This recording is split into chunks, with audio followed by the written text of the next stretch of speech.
Welcome back to FFB amigos. And today we have to talk Chelsea.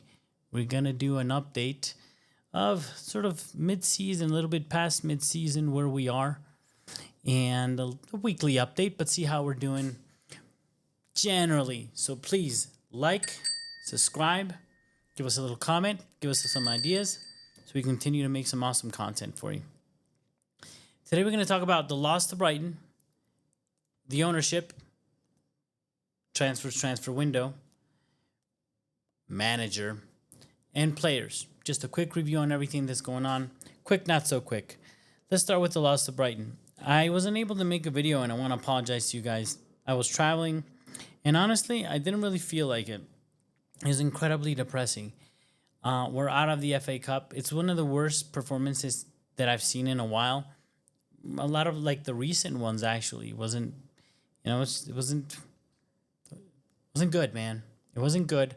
I don't even want to get into it, but because I think that get into it too much, but I want to say that one of the main things that we learned from that is that I think physically in the mental states, a lot of these players, I think, are kind of in a bad spot. And that worries me if they don't care about the FA Cup. And we'll get up into what the manager actually said about that. But that's historically, that's what I got. When it's a whiteout shirt, but it's one of these historic shirts for Chelsea because we have pedigree with the FA Cup and we always cared. And there was a time that every competition was out, Chelsea was out to win it. And it's really hurtful that now there was no fight. You know, you don't want to go down like that. And we saw that in the last two games, to be honest. A lot of players that we'll talk about individually didn't, really put a fight in, man. In any case, they even gave us free goals. We've been getting those. We got them against City. We got them against this match, like accidental across. The keeper threw the ball in the goal for us, and we still couldn't capitalize. It's just a sad, sad thing. We'll talk about the ownership and, sort of why losing to Brighton is particularly a pain in the butt. So that's about the loss. I didn't make the post-match video. We'll not get into detail. We're actually going to play them again next week. I will make a preview interview, not next week, but pretty soon here. I will make the preview about that Brighton game. And then we'll get into details of sort of what are we going to do, which I'm not very hopeful. Well, we're going to do it. I'm still going to have some faith, man. You can't kill the faith, and you can't take it away from me, man. Let's talk about the ownership. Guys, those of you, there's some people out there that sort of understand or feel like they understand what's happening, what the ownership perspective is, what the program is, what the project is. And in my case, I'm okay with calling it a financial model and sort of discussing where we are with the financial model. I think you can shove the project up to your wazoo because we were told that, to wait for 4 transfer windows and the team would be settled, and that has not been the case. They've proven that they don't have their ish together, and they've made a lot of changes to directors of football, like all these things. But I want to speak to the model itself. Those of you that are in business will sort of understand, and it's sad to report to the rest of you, but this is an absolutely corporate environment. It's an investment fund, a holding, whatever you want to call it. And they have KPIs to meet. All these people, I'm very tempted to say clowns and all these horrible things, but I'm not going to be that guy. But know that I'm thinking about it, I'm feeling it, but I won't let myself get carried away. But a lot of these people, they, no matter how, the fact that they have shares or how hot shots they are, or if they're C-level executives, at the end of the day, they're responding to KPIs. Those of you who don't know, key performance indicators.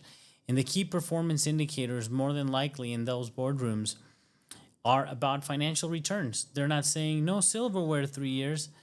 Look, if the assets have increased in value, if the brand has held off long enough, and they have a turnover financial, as we see in other teams that we'll trash here in a few minutes, then, they're meeting the goals and the expectations of the board. And they're not the same expectations as the fans have, absolutely. And they can have time to squeeze out these funds. I don't think this is the case because it's like a larger holding, but these funds sometimes have, if we're lucky, they have a lifespan of, let's say, 5 years. Well, they have to deliver, I don't know, 8% return on capital in 5 years or 7 years. If we're lucky, that's the case, and they'll be open to sell and get the hell out of there before then. And I'll get into why. Because they might even be able to succeed, but I don't think their heart and their mind is in the right place. And I don't think it'll ever be. I'm not butthurt about it. I'm not sad. It is what it is, man. And so they have time to just hit those KPIs, hit the financials, and live for a long time. Now we're talking Daniel Levy. You can see that about Spurs. They're a healthy club. They built their stadium. They haven't been relegated. They're up and down. They still have a fan base, the Spurs brand, and the Premier League brand as a whole. So just buying and holding the brand is a great investment. We saw it with Manchester United. Look at all the destruction. These, I'll call those clowns, these Glazers, and horrible mismanagement, and now this phony new ownership that they have going on. What a way to kill a brand. And what I want to talk about there is that is short-term thinking, which is very common in the financial world. That is short-term thinking, because in the long term, what you really care about as well is that legacy, that brand. So if you go 20 years without winning anything, you start losing generationally fans. The kids of the super fans won't be fans. They'll probably be, many have become City fans in the last few years. And when you start losing that, then the brand loses strength. The problem is if the whole universe of sport and the Premier League is increasing, they're still going to get their money's worth without, holding on to their market share of the fans. And that's pretty sad. So back in the day when it was Roman, and look, I'm not going to make a case for Roman. I think the case makes itself. But he used to speak, and we used to say we were aiming for Real Madrid. We humbly knew we weren't there. We weren't even at United or Liverpool levels, but we were certainly going to fight. And our eyes were on that prize to become that legacy global brand, this amazing club with history that we were after. Those were the goals. And now we rated Brighton and aspired to be Dortmund. But we landed on Spurs probably. That's kind of where we stand. And they said, like I said, 4 transfer windows. And if you guys recall, the owner said, I think it was Bowley at the time, with all those great comments he made, well, let's play 4-4-3 and blah, blah, blah, in the All-Star games in the Super League and all that pain that they put us through. He also said they're bringing a marquee signing. I don't know if you guys remember that one. I haven't heard any pundits speak of that. Was that marquee signing Sterling? Because they made it sound like it was going to be Neymar or something, right? And obviously the model slightly changed again after that, where it was going to be like young players but bringing in a couple of marquee players. Because that's the key thing. If you have very young players, and I've seen this in my prior videos, who are they going to learn from? They don't have a Kevin De Bruyne. Like I said before, the John Terrys of the world, the Frank Lampards of the world, we're coming up through old guys, Di Matteo, Gianluca Vialli, in the cases of Chelsea. Like I've said, the amazing teams at Barcelona, where you had Messi. You know how much Messi picked up by training for being inspired, having under his wing from Ronaldinho? And that may be the vision of the game and the beauty of the game that he has. Not saying that he wouldn't become an amazing player, but all those players, they played, behind them came a generation of amazing players that sort of brought them through. The same thing, the class of whatever the hell in United, the Nevilles and the Scholes, and these guys were playing with Cantona, and he's really tough, and Roy Keane as a bridge. That's not happening at Chelsea. So I don't understand how that model works. That's having zero understanding of football or intuition. Because you could be reading the data, but make a huge conceptual mistake at the whole. Because that's another thing that happens in business. Sometimes funds come in and take ownership of private companies, and this happens a lot. They do the same thing. They fire the whole executive team, put in KPIs, they kill the company culture, whatever, but then they break it up into parts, and it works financially, but they kill the spirit of the game. And I think in football, this actually matters. In soccer, this really matters, because in the long term, this can really hurt you by losing fans. And so much so that they have this model that they picked a coach that we'll get into after this that is not at the standards that the fans wish to be, and we're not in a hurry to reach there in any case. January, no reinforcements. Then efficiencies. They fired everybody. Where's Peter Cech, Marina Granovskaya? Frank Lampards of the world. Sure, maybe not as a coach, but where is the spirit, the culture of the team? Where is it? What is it? We were this feisty bruiser team that the likes of the best Barcelona who ever lived and the amazing Ronaldinho playing with Messi and really suffer that they have to come and play at Stamford Bridge because they were going to get beat up, killed, hurt, a team that you can't score on. We were tough. We were tough. That's in our DNA. Now our DNA is lost there and at the board and at the leadership, and they're trying to build a new one, but it's not going to work corporate. It's not going to be looking at analytics. There's no brand DNA. As if anybody from corporate is looking at this, it's the same thing when you buy, look more at the LVMH brands, if you're talking about business. Understanding the DNA of those brands and be able to carry them forward is what brings perpetuity and increases the quality and the value of the brand. That's not happening. We're divorced from our DNA, and I think that's a problem. Then silly stuff, we don't have a shirt sponsor. It's not the first time. 1 year, we played half a year without it, we don't have another. What is that? What level of professionalism is that from the board? I believe the company culture is dead. The transfer policy that they have, they're looking at the human side. If everybody's up for sale every time that the transfer happens, we had 8 players probably touched, 4 waiting to be shipped out, or 6 that waiting to shipped out. Only 3 got shipped out, and anybody could be moved at any time during the transfer window. Maybe that's one of the effects that we had. It's a cultural problem that just the transfer stuff alone, that noise could have made on the players where they can't focus and you lose the dressing room.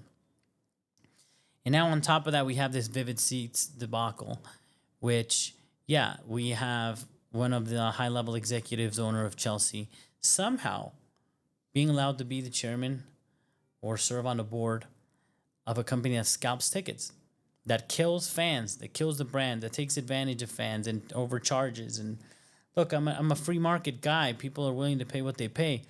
But I think there's an enormous conflict of interest, and I think morality is really low in the world of business across the world, and this is just a reflection of it, and we're dealing about it. And again, they picked this coach. It's a low-tier coach, a championship coach. So if they're not going to learn from the players, there's no senior players, no experience, you would say, okay, then they're going to bring Zidane in, right? And I'm just talking in terms of experience, to be inspired by someone that has the knowledge that's been there. No, they brought Enzo Maresca. With Poch was already a problem. I honestly think we would have been better off with Poch. The only problem with Poch is that he was a Spurs fan and he wasn't elite. But if then we're talking, before Harry Potter and now we have this guy, Enzo Maresca, then he had at least trained or coached players that our players could aspire to be and play in teams that sadly many of our players might aspire to be, like in PSG. But that was the thing. So, Enzo, our coach, senza offense, amico mio. I mean, no offense when I say these things, but yes, you were a championship coach. He doesn't have the experience. I think when the ish hits the fan, some of our players may have a little bit of doubt, if this is elite manager or not. Just like the young players, of course he's going to say yes to Chelsea. He's playing the championship. Why would anyone in a big 6 or a top 4 team bring somebody of those qualities? It just doesn't make any sense. It doesn't make any sense. That's like maybe you're reading data and projecting the improvement without taking into account doing a proper multivariate and saying, how are those young people developing? What else is going around them? Is they're in a vacuum they just want? And the same thing with the coach. I think that's a really tough one. But of course he's going to take the job. He increases in value like Harry Potter did, like anybody else did, when you just go to a big team. So he throws on that training kit. He walks into Cobham, just like all these youngins that we're buying. And you're worth 10 times more just because you coached or played for Chelsea. The whole comment about we're not in a title race, look, I could believe that when I'm talking to my friends and I don't want to get beat up because I'm scared that we're going to lose. But I don't think that's the right attitude. That's not the Chelsea DNA. He's been stubborn in a system that is not in our DNA, but stubborn in it, didn't want to change. Sometimes he has. At the beginning, he used to, and later he didn't, and he would just play on it with those games. He didn't do enough with Felix, if you ask me. Now he's at AC Milan, scores in his first game. And look, I'm not saying he was going to be Messi. I'm not saying he was even going to be Palmer. I'm just saying that there was games that were calling for him. Why is he not the bench? Why is Chilwell not able to play when we don't have any left backs and we just shipped one out? There's a lot of stuff happening that they're not telling us, guys. And I think it's between that relationship with the ownership and the coach. And we're not privy to that. And I don't think it's probably healthy or good. Maybe he's stuck in this position. Like I said, how is he not going to take the job? But I think he's maybe stuck in this position where, they don't want anybody with an ego that'll stand up to him. Pochettino was not sacked, man. I'm telling you. In a way, he was. They had that conversation. But remember, he was saying before then, maybe I'm the one that doesn't want to stay. And he saw this nonsense. He was like, screw that. These corporate clowns, this is not a way to run a football team. And I don't want to run it that way, where they're going to ruin morale. Things are going to be difficult. I can't build this way. We're not in top four form. We're not going to be. I think Maresca is completely out of ideas. He's proven it. He didn't try to utilize players. It took him forever to shift, or didn't even shift Palmer to the right, where he's proven. Like all these little things that we can't get into because I don't want to do a 2-hour video. But obviously we've seen it. And from the very beginning, I think he had a lucky spell. And again, I will not give him that credit because that team was on the up and up already with Pochettino. We were already playing football. We were offensive. Yes, there were some mistakes, but not different than what happened later. That we get turned over when we're not ahead and we don't score enough. But we were offensive. We were playing. We were scoring goals. That second half of the season, we were doing much better. I don't think it's much different than the beginning half of this season. But we gave them a little bit too much credit for that. But we don't care. I don't care. As long as Chelsea's doing fine, that's okay. But I think that's the case.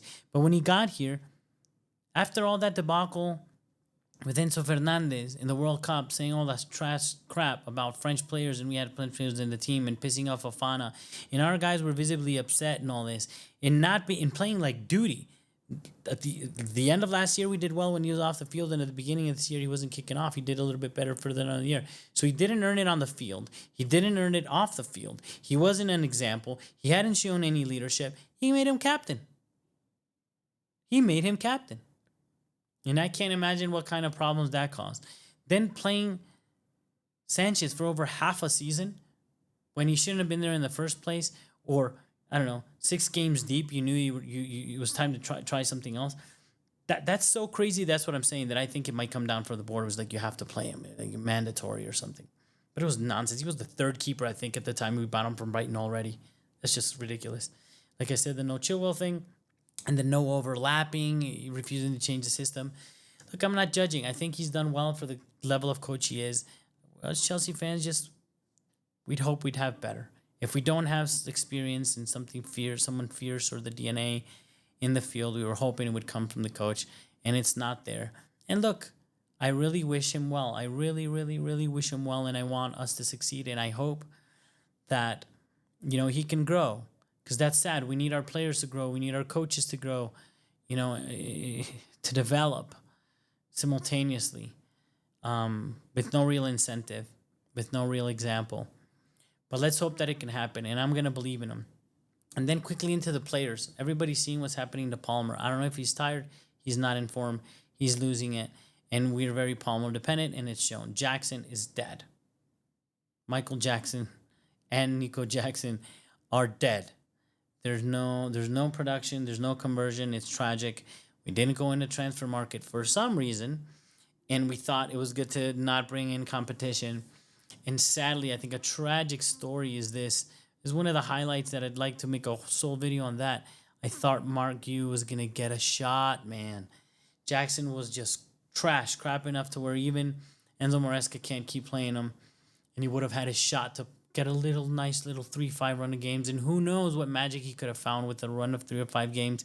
He just needed a couple of goals, and that would have, who knows, cemented him. And now he's got a long-term injury, and that's really sad.